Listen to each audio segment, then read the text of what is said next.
Hello everyone.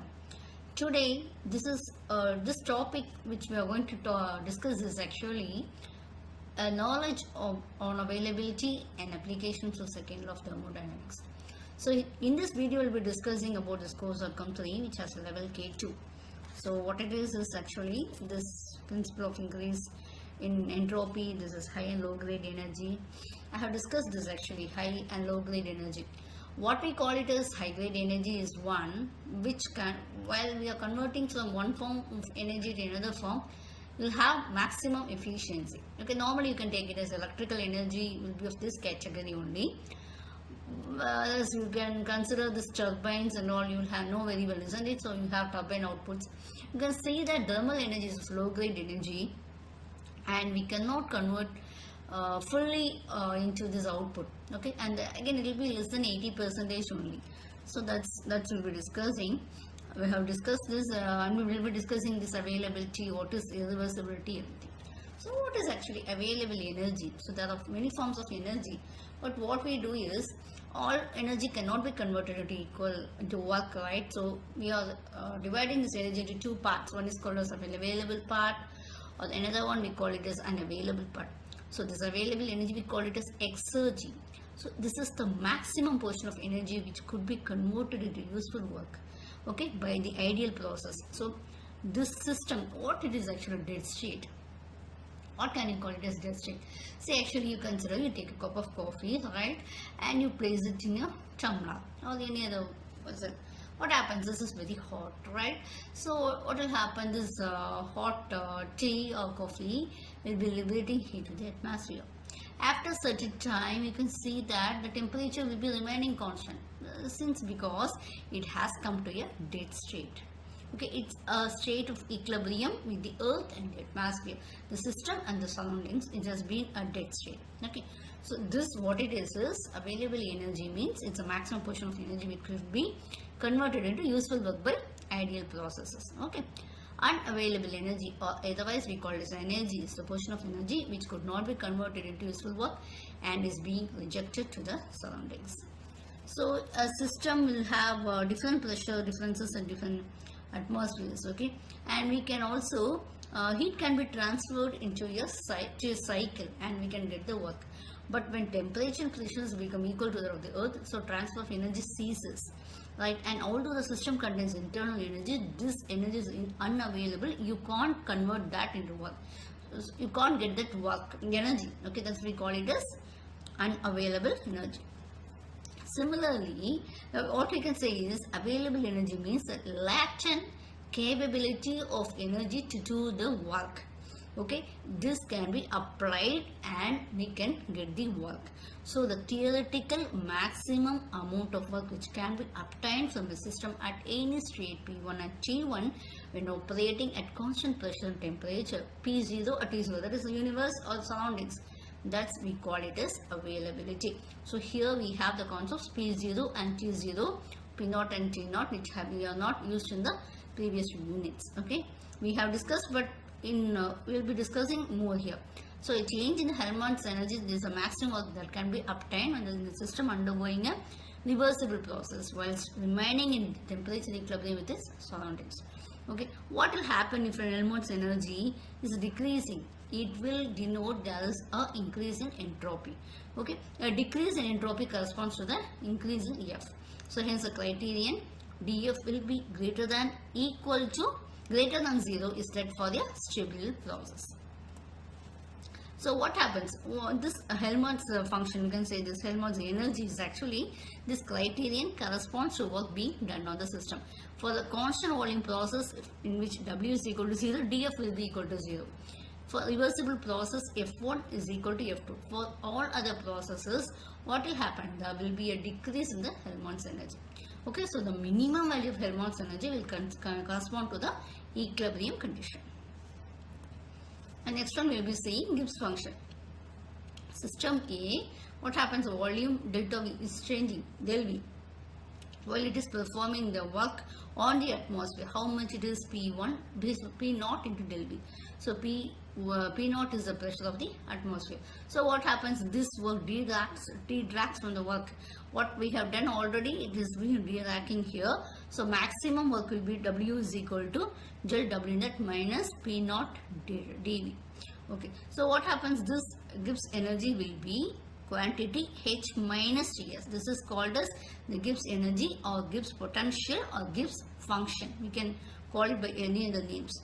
Okay, we know G is equal to H minus Ts. It's a property which has units of energy. So what this Gibbs energy indicates? The maximum work that can be obtained from the system. It will be always less than the enthalpy. Okay, so now we can see here availability of a steady flow system. Generally a steady flow system, and let it be assumed that the flowing system, you can see that you have an inlet, you have a control volume and an outlet, right? And we have a Carnot engine, so P1, P1, T1, and you will have P2, V2, T2, and you have the surroundings at P0, T0, S1, S2, etc. The system is delivering work in W.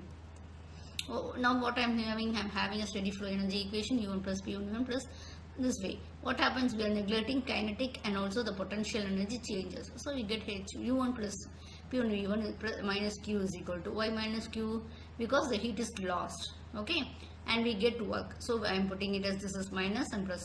Now what we are getting, H1 minus Q is equal to H2 plus Ws. So shaft work Ws is equal to H1 minus H2 minus Q. This heat Q is rejected and may be made to run a reversible engine. Okay, so this is what we get here. The work output from engine is equal to Q minus T0 into S1 minus S2. Okay, so the maximum available useful work or net work output, how much you are getting, H1 minus H2 minus Q plus Q minus T0 within the brackets S1 minus S2. This will be the maximum available useful work. Okay, now again we are doing the same calculations. Okay, so what we call it is actually H1 minus, we are just putting it, rearranging it, nothing else. Rearranging, I am getting as P1 minus B2. Okay, so this will call as a Darius function. And what is this? Clearly the availability B is a state function in the stressed mathematical sense. Okay, so we get dB. So B1 minus B0 minus B2 minus B0, that we are putting it as B1 minus B2. So this availability will yield the maximum work producing potential, or it can be the minimum work requirement of a process. Okay. Next we will be seeing what is exergy. If a certain portion of energy is available, then obviously another part will be unavailable. This we know. So that one part is available, then obviously the other part will be unavailable. So the unavailable part is that which can be thrown away. So this diagram indicating a process from A to B, we are having from A to B. So what happens?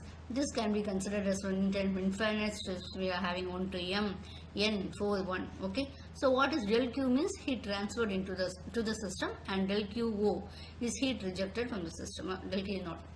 As in an engine, EG undergoes, will be have it as a Carnot cycle. Okay. Actually, when you take it as del Q naught will be the minimum amount of heat that can be rejected, because 1 to 2 and 3 to 4 all are isentropic. Okay.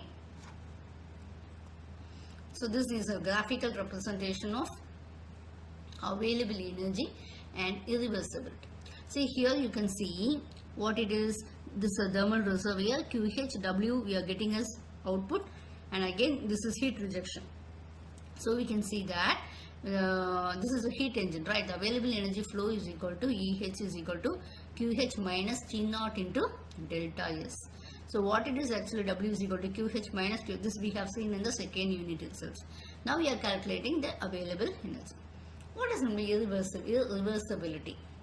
Okay, see the entropy of a system plus its surroundings, that is, can never decrease by second law for an isolated system. The second law says the entropy of this system plus delta S of surroundings is equal to 0. Okay, but in the real world conditions we can't say this. So in an ideal case, if Q is the heat supplied from a source, what will be the temperature T? Okay, so what will be the availability that I have given? 1 minus T0 by T1. T0 will be the temperature of the surroundings. Okay, so it will be less than this word. Invariably it will be less than this. This I am doing by calculations. Okay, practical sense it will be it will not be equal to Q into 1 minus T0 by T1. That why it is not equal, or why the value is less, that difference we call it as irreversibility. Okay, so availability is equal to maximum possible work minus irreversibility. So W useful minus W reversible is equal to 1. So irreversible process increases the entropy of the universe. Reversible process don't affect the entropy. Okay, so delta S of universe is equal to 0. If entropy generation in the universe is a measure of last work, so delta S of universe will be equal to totally delta S of system plus delta S of surroundings. This is a very important concept. So this calculations will be very important when we are solving these problems. So the losses will be keeping on increasing. Okay, when the entropy of universe goes high, then someone has to come and set it right. Something has to be done to make it right. Okay. Irreversibility can be contributed as amount of work to be done to restore the system to the original state. Okay. See, for example, what you can say is TdS is greater than or equal to delta U plus del W. Okay. Thank you.